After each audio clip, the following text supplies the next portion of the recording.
নমস্কার বন্ধুরা, বং simple recipes চ্যানেলটির আর একটি নতুন পর্বে আপনাদের সবাইকে স্বাগত জানাচ্ছি। আজ আমি আপনাদেরকে রুই মাছের তেল ঝাল তৈরি করে দেখাবো। তাহলে চলুন বন্ধুরা দেখে নিন আমি কিভাবে রুই মাছের তেল ঝাল তৈরি করেছি। রুই মাছের তেল ঝাল করার জন্য আমি নিয়েছি 4 পিস এখানে রুই মাছ, আর নিয়েছি একটা বড় সাইজের পেঁয়াজ বেটে নিয়েছি, একটা টমেটো বেটে নিয়েছি, 1 চা চামচ লঙ্কা গুঁড়ো, 1 চা চামচ হলুদের গুঁড়ো, 1 ইঞ্চি আদা বেটে নিয়েছি, স্বাদ অনুযায়ী লবণ, 2 টেবিল চামচ সর্ষে বাটা, সাদা সর্ষে নুন দিয়ে বেটেছি যাতে তেতো না হয়, আর সর্ষে বাটা ধোয়া জলটাও নিয়েছি, আর লাগবে সর্ষের তেল। মাছটা আমি ভালো করে ধুয়ে লবণ মাখিয়ে লবণ জল ঝরিয়ে নিয়েছি। এবার আমি হলুদটা মাখিয়ে নেব।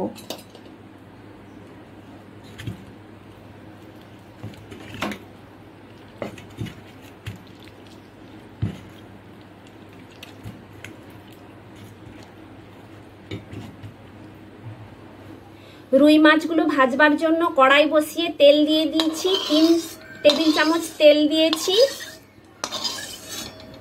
তেলটা ছড়িয়ে নিচ্ছি, মাছ দিয়ে দিচ্ছি।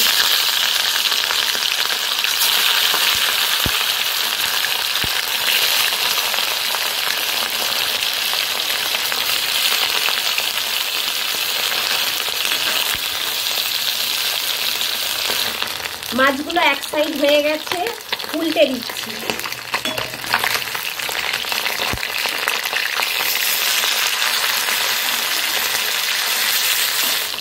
মাছগুলো আমার ভাজা হয়ে গেছে, আমি তুলে নিচ্ছি।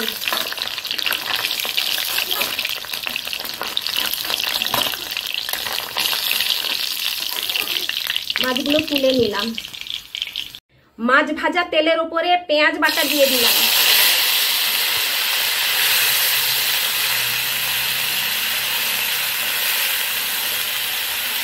একটু নেড়ে নেব।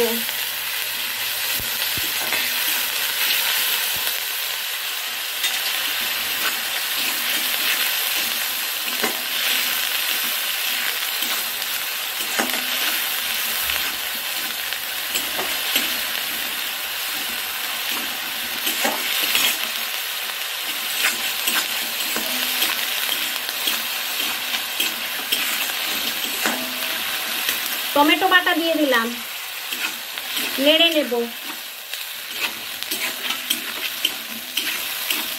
এরই সঙ্গে দিয়ে দিচ্ছি হলুদের গুঁড়ো,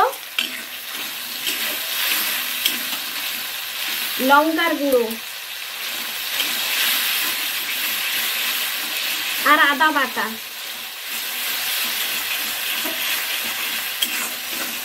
দিয়ে একটু ভাজা ভাজা করে নেব।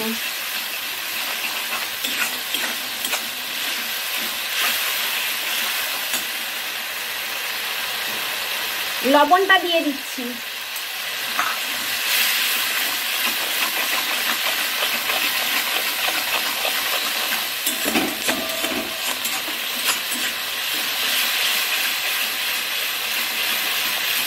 দুপুরের ভাতে রুই মাছের তেল ঝাল খেতে খুব ভালো লাগে। আপনারাও দুপুরের ভাতের সঙ্গে এই তেল ঝাল করে খাবেন। আমার এটা ভাজা ভাজা হয়ে এসছে, আমি সর্ষে বাটাটা দিয়ে দিলাম।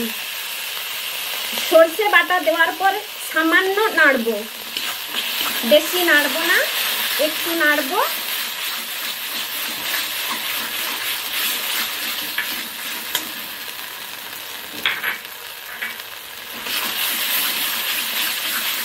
এবার দিয়ে দেব সর্ষে বাটা ধোয়া জলটা।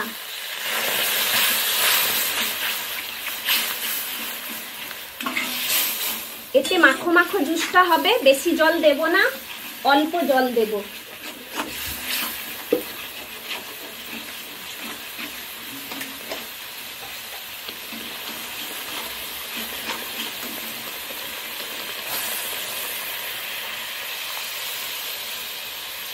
ঝালের জুসটা আমার ফুটে উঠেছে, মাছগুলো আমি দিয়ে দেব। কোনো ঢাকনা দেব না, 4 মিনিট ফুটিয়ে নেব। মিডিয়াম ফ্লেমে ফোটাবো।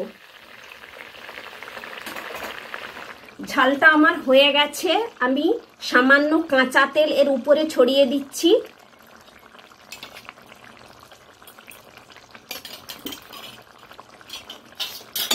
এবার নামিয়ে নেব।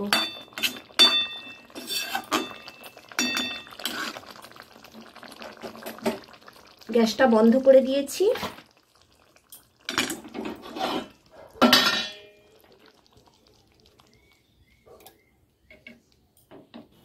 আপনারা যারা ধনেপাতা পছন্দ করেন এর উপরে ধনেপাতাও দিয়ে দিতে পারেন, ভালো লাগবে। আমার এই রেসিপিটা যদি আপনাদের ভালো লেগে থাকে তাহলে লাইক, শেয়ার, কমেন্টস করতে ভুলবেন না। আর আপনাদের কাছে আমার চ্যানেলটিকে সাবস্ক্রাইব করার জন্য অনুরোধ রইল। আমি আবার কোনো নতুন রেসিপি নিয়ে আপনাদের কাছে হাজির হব। সুস্থ থাকবেন, ভালো থাকবেন। ধন্যবাদ।